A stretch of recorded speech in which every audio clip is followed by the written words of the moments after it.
I just heard today for the first time that Obama knew about Russia a long time before the election, and he did nothing about it. One former Obama official telling the Post, I feel like we sort of choked. We were worried about looking too partisan. We were worried legitimately about provoking the Russians. This is going to be the end of the investigation of the Trump administration. There's no collusion. So why investigate Donald Trump and his campaign anymore? That is over. The other parallel story, did Loretta Lynch provide assurances that her Justice Department would not let the investigation into Hillary Clinton's email server go, quote, too far? Now we got to look at Loretta. Now we got to look at Hillary. Now you've got the Senate Intelligence Committee saying we want answers to questions. Republicans planning to vote on their health care bill before the 4th of July holiday, right around the corner. But 4 conservative senators say they simply cannot support the bill in its current form. This is not a perfect bill, but we have to deal with the art of the possible here. It would be so great if the Democrats and Republicans could get together, wrap their arms around it, and come up with something that everybody's happy with. It's so easy. All this as the president signs a law giving more power to leaders at the VA to tell employees not cutting it, you're fired. Our veterans have fulfilled their duty to this nation, and now we must fulfill our duty to them.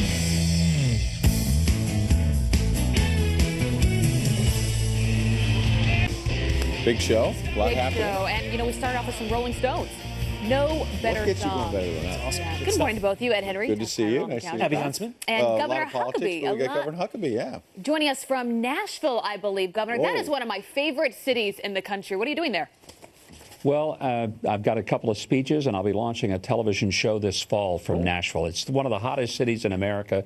This place is on fire. I mean, people are moving here. It's really an amazing place. It is. A lot and of fun. The food is unbelievable. So some big news this morning we want to get your thoughts on. A tweet that came out from President Trump yesterday talking about how former President Obama knew about Russian intervention back in August before the election even happened. Our own Pete Hegseth sat down with him yesterday. It's going to be an exclusive we're going to air here tomorrow morning. And he asked about that. Here's what he said. Well, I just heard today for the first time that Obama knew about Russia a long time before the election, and he did nothing about it. But nobody wants to talk about that. That the CIA gave him information on Russia a long time before they even, before the election. And I hardly see it. It's an amazing thing to me, In other words, the question is, if he had the information, why didn't he do something about it? He should have done something about it. But you don't read that. It's quite sad. Governor, it's a great question. Why are we just hearing about this now? Because Hillary Clinton didn't win the election, and they've got to find an excuse. Let me give you a little insight, I think, that may put this in a good frame. The fact that there was not one election official in any of the 50 states or in any of the counties in America that were told during the election process, beware, we think the Russians are trying to hack into the elections and they may try to get into your voting tabulations. Not one anywhere in the country.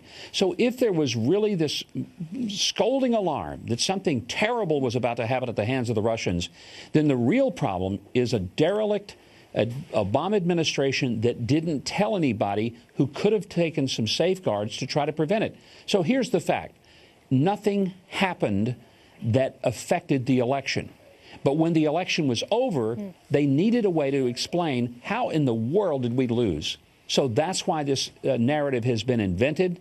And it is really, I think, disgraceful that they continue to try to put it out there and make it as if Donald Trump is the one who's the problem. It's the Obama administration who, if they knew it and didn't take any action other than the president saying cut it out, then that is irresponsible. And, Governor, do you think they were sitting on it because, to your point, the Obama White House thought, OK, this might be out there, but Hillary's going to win anyway, so let's keep it quiet? Can you back that up? Do you think that's what they were doing?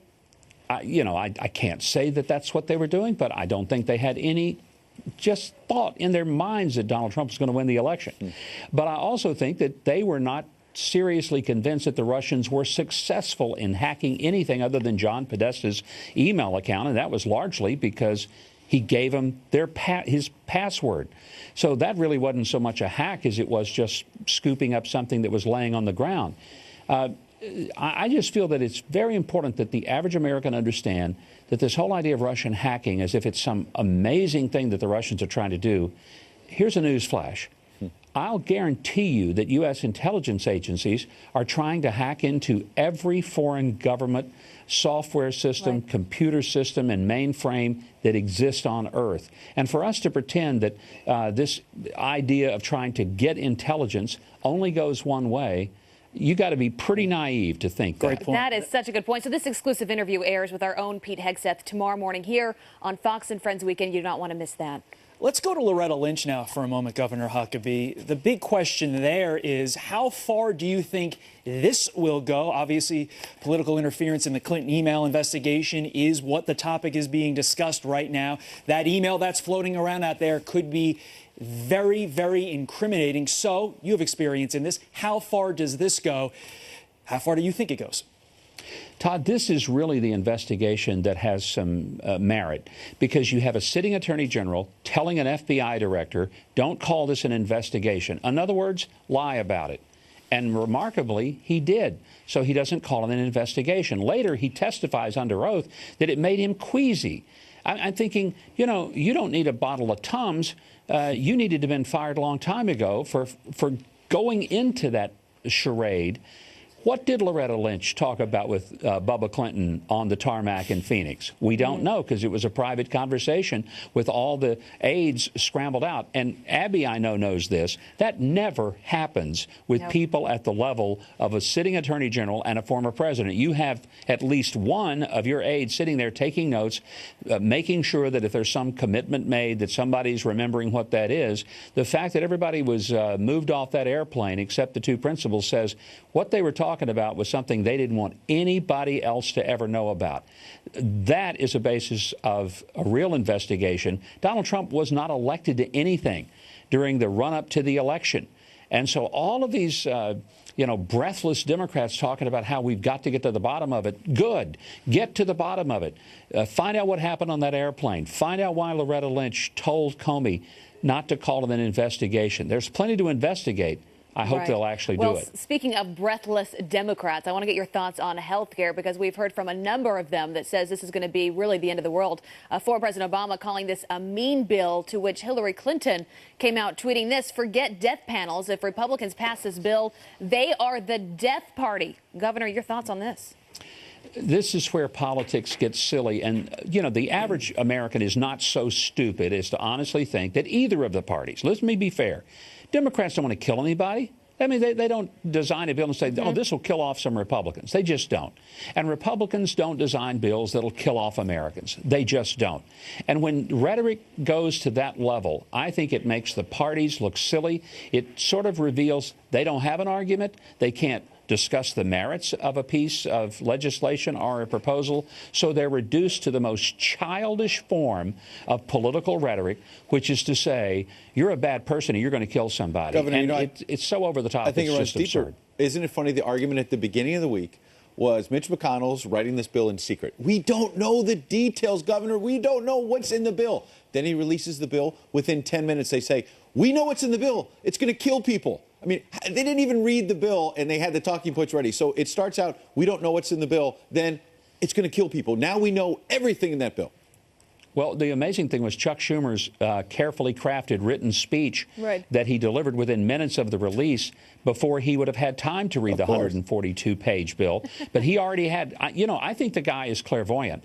There's only explanation that you have for this is that Chuck Schumer either is clairvoyant, or the other option is he's the one who's spying on the Republicans. He was able to get an advance copy and hours before craft this very thoughtful speech saying how the Republicans were out to kill people. Yeah, it's just absurd. Let's it's political theater, and the curtain needs to come down on this theater because the play is getting tiresome. Let's touch upon the death party word. You go way back with the Clintons. You know the Clintons. I mean, is this just Hillary Clinton really scraping the bottom of the barrel at this point, months after she lost the election? I think Hillary has been able to blame everyone in America for her loss except the one person she looks at in the mirror every morning, and that's the person she can't just face and say, you know what? It was my responsibility to win the election, and I failed, and I didn't win. One of the things I think every candidate has got to do when you run for office, it's not your staff, it's not your team, it's not your consultants, it's not your ad people, it's not your donors, it's not the party, it's not the people being stupid. At some point, you just have to say, for reasons I don't understand, and maybe I thought they were wrong, the people voted for somebody else, and I've got to just suck it up and accept it. Someday, I hope she can come to that, but she hasn't yet. Well, you It's know still a that blame because game. you've been through this and you are a class act, Governor Huckabee. We always love having you on the show.